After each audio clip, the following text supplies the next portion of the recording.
So in this session, we're going to look at constructing a high-performance team. Traditionally, rugby has been a game for all shapes and sizes, but there's more to it than just trying to make sure that the big players aren't running over the little players, or the really heavy set players are not having to chase the really quick players. Before we even get to creating that team, it's looking at what you're setting up the team for. What's the purpose? What's the outcome that you want this team to achieve? If we look at rugby sevens, is it to win the next game, or is it to win the next 6 games and win the overall tournament?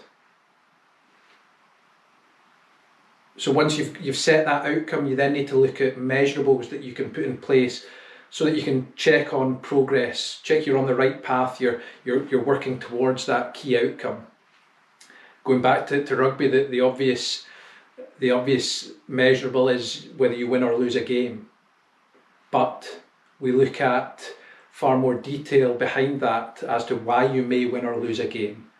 So whether you're in the game or training beforehand, preparing for that game, for that tournament, you look at things like the accuracy of your passing, or the percentage of tackles missed versus the percentage of tackles made.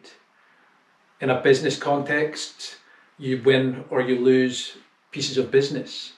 But are there other measurables that you can think about that would apply to the outcome you'd set for a high-performing team? So we've set that outcome, we've put the measurables in place. The next thing to look at are the key roles within the team that need filled. So we go back to rugby. You need some people that are going to win you the ball. You need others that are going to create space for other people to run into.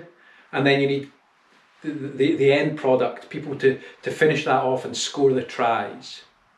So take that into a business context. You'll need people to win you business. You may need people to service that relationship. And then you're going to have technical specialties that other people are going to have a real strength for.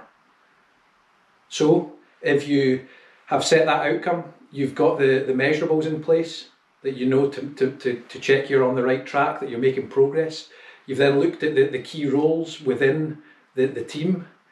You then need to look at, well, what are the potential blind spots that we need to cover? For example, in rugby, again, if I know a colleague or a teammate of mine rather can pass the ball 10 metres to the right, but only 5 metres to the left, I'm going to adapt what I do if I'm standing to their left. I'm not going to stand 8, 9, 10 metres away because I know the ball's not going to get there. And as a result, the end product, the team's not going to succeed. We're not going to hit the measurable around pass accuracy. We're not going to win games. We're not going to win tournaments. We're not going to get to that key outcome. In that business situation or environment, it's looking at that as well. So if people are in a position, in a role because they're strong, it's making sure that we're covering the blind spots as well. We're covering where there may be a potential weakness in their armoury. So we've got the outcome that we want to aim towards. We've got measurables along the way. We've looked at the key skills and roles within the team. We've then looked at potential blind spots that we need to cover to make sure that those strengths are obvious for team members to work on. The final thing is actually selecting the team, choosing who you want to fill each of those roles. In a rugby context, we have 12 players in that 7 squad that will travel to a tournament. Obviously only 7 of them can play in the starting team. So if you're playing against a big physical team like South Africa or England or New Zealand, you might choose a different starting 7 than if you're playing against an America or a Japan who are a lot faster or maybe less physically intimidating. Equally, if you're playing against a team that you're confident of beating, you may rest some of your key players, because again, it's about getting to that end goal. If the end outcome is winning the tournament, it's making sure what you do to achieve that. So once you've got the key outcome in place, you need to look at measurables that you can then track along the way to show you're making progress. Look at the key roles, the key skills that people need within the team for it to be high performing, for it to get to that outcome.